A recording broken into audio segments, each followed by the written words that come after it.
Hi everyone, welcome back to my vlog. I am excited for today's video because this is going to be my first ever unboxing video. Wow! I want to share this to you, especially to small YouTubers and beginners like me, to know what equipment should we buy and if these products are worth the money.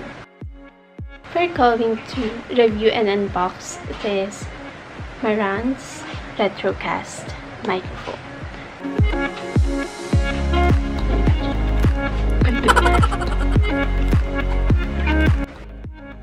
Without further ado, simulan na natin to guys. Tingnan natin kung maganda pa talaga siya. So, ito yung packaging niya. So, box lang. So, andito yung pictures and content. Box contents niya.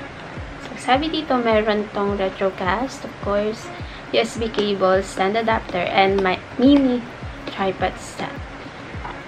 Tingnan natin. Pwede ba picture?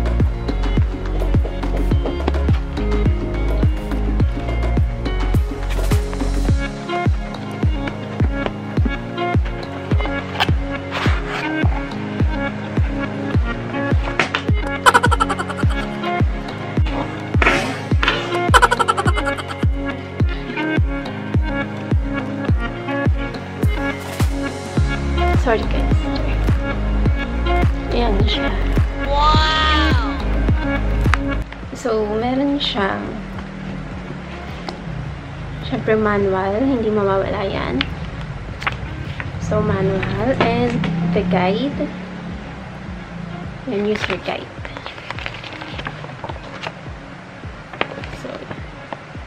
So makikita natin how to assemble the polar pattern and the frequency. Ayan, tingnan natin. Then we have here the Retrocast. Ang bigat niya guys, so parang hindi mo kinaya. And then the tripod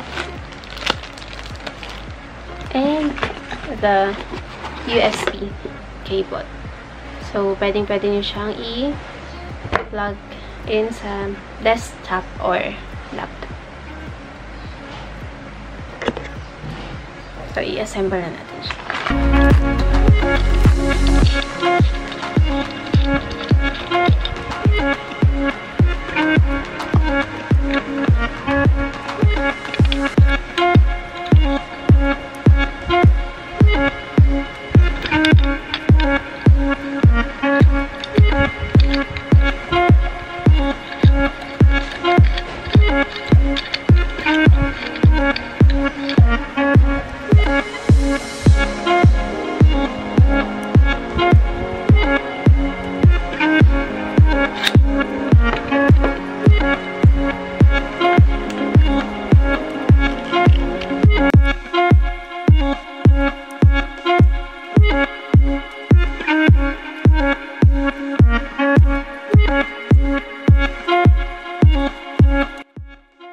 Ayan guys, so sobrang dali lang niya i-assemble. Ayan, so it looks classic talaga. So, ang ganda niya, promise. Ayan, so, ang ganda niya. Nandito yung ayan, sasaksak mo dyan yung cable. Ang ganda niya, promise. Parang naka-pro at nakakaganda. Nakakaganda. This is perfect for podcast, online seminars, Zoom meetings, online classes. So, especially I'm a teacher, so magagamit ko siya sa online classes ko. So, I did a research about Marantz. Marantz is a Japanese company that develops and sells high-end audio products. So, thanks to its founder, so Saul Marantz. So, he was a musician, engineer, and inventor, releasing us this kind of products. It has a 2-inch adjustment range. Let's discuss the features of this Retrocast USB microphone with vintage styling. So first, vintage styling. Ayan. So bongga na yan. Dun pa lang sa vintage styling. Feel of classic radio broadcasting. Second feature is the Cardioid pickup pattern. That is ideal for desktop recording. So ito siya. So, what is Cardioid? So, nag-research din ako. Hindi. So, sabi dito sa gearrank.com, Cardioid microphones capture everything in front. So, everything in front. And block everything else. So, this front focus pattern will let you point the mic to a sound source and isolate it from unwanted sound, making it deal from unwanted sound. So, it means sa front lang yung mapipick up niya at hindi yung background noises. So, mamaya malalaman natin yan kapag tinry natin siya. Third feature, perfect for podcasting and DAW recording. DAW means the Digital Audio Workstation. If you're curious, guys, the frequency response is here. And it ensures quality sound.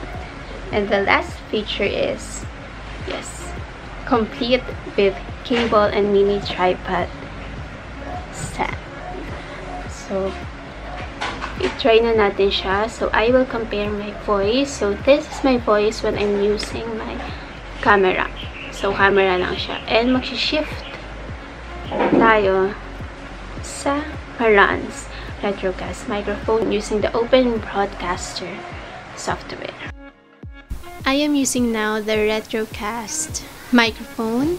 So, makikita nyo dito, guys, meron siyang blue light kapag na-plug in nyo na siya sa desktop or laptop. This can be purchased in JB Music for only 3,500 pesos. So, swak na siya sa budget nyo, guys. Also, this can be used for streaming and song covers. So, it depends on your preference kung ano mga mic yung gagamitin nyo, guys. Hindi nyo lang siya magagamit sa labas kasi mabigat siya. And medyo hassle siya sa kung hawak nyo lang yung camera. So, more on, sa bahay lang talaga siya magagamit. May mga iba namang microphones that you can use or you can buy for outside vlogging. All in all, I'm impressed with the quality, with the appearance. So, worth the money siya. So, if you're planning to buy microphone, I really suggest this one.